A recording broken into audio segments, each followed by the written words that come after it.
အားလုံးပဲမင်္ဂလာပါတက်လူမျိုး channel ကနေပြီးတော့ပြန်လည်ပြီးတော့ကြိုဆိုလိုက်ပါတယ်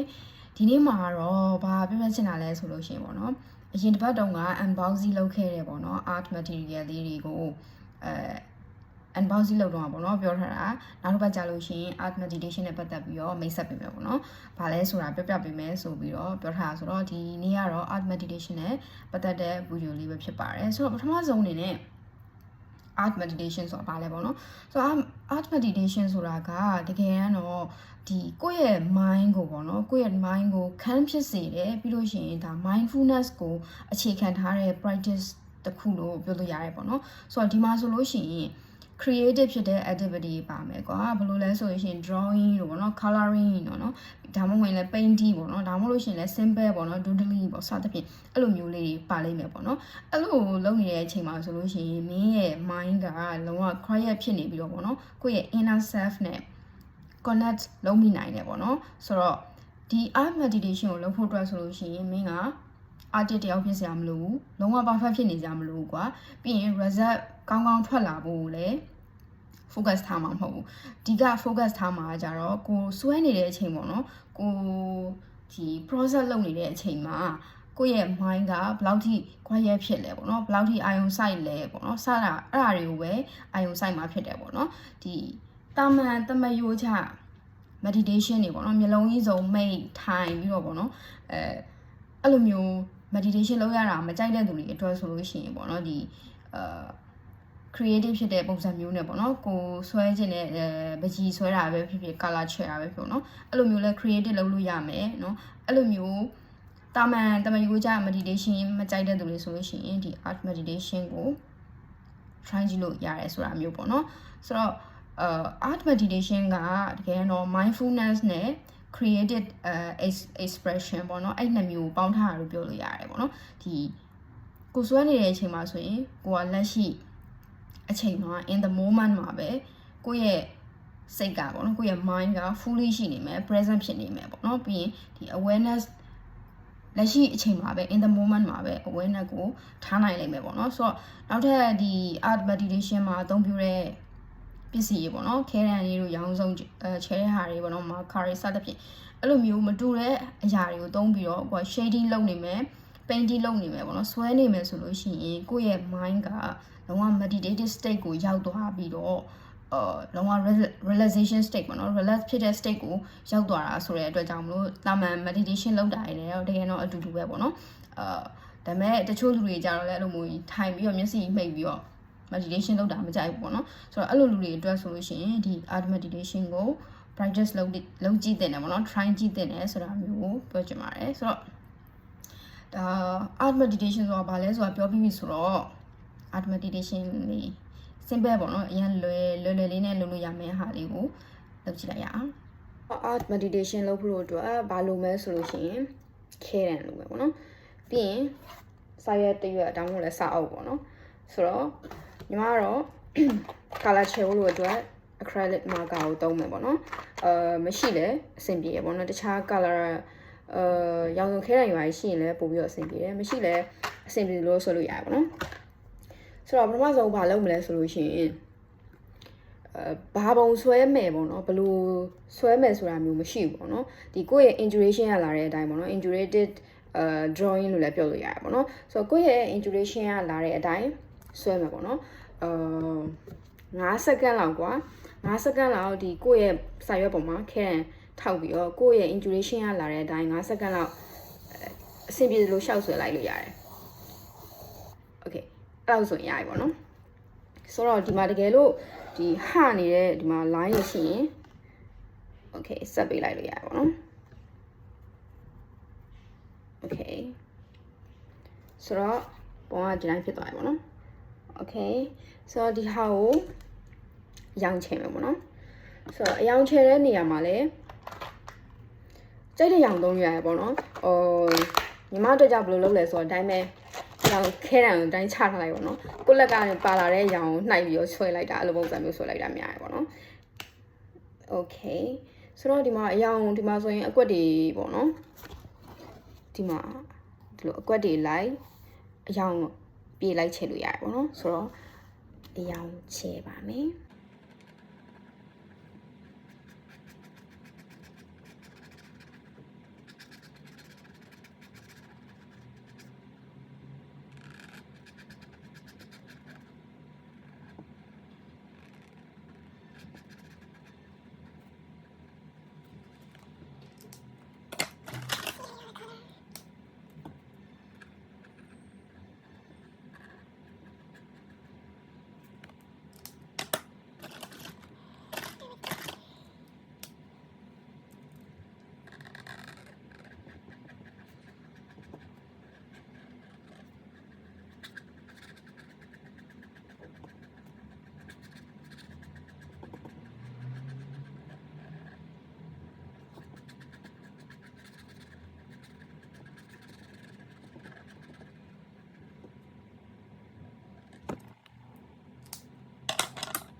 Oh,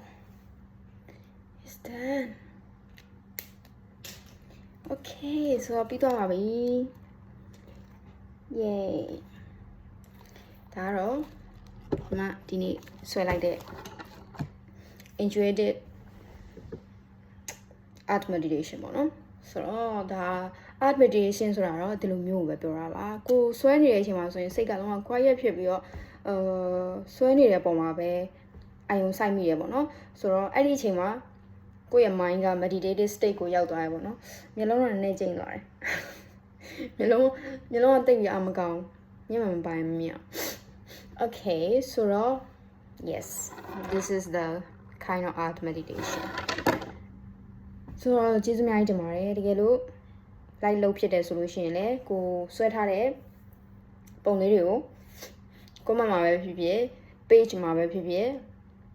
လာပြီးတော့ပြလို့ရပါတယ်လာပြတဲ့သူတွေကိုအဲ့ဒီပုံပေါ်မှာခြေပုံပေါ်မှာမူတည်ပြီးတော့ပေါ့နော်tarot reading ဖတ်ပေးပါမယ် free ကြည့်ပေးပါမယ်ဆိုတော့အားလုံးကိုကျေးဇူးအများကြီးတင်ပါတယ်ဒီနေ့တော့ကတော့ဒီလောက်ပါပဲ bye bye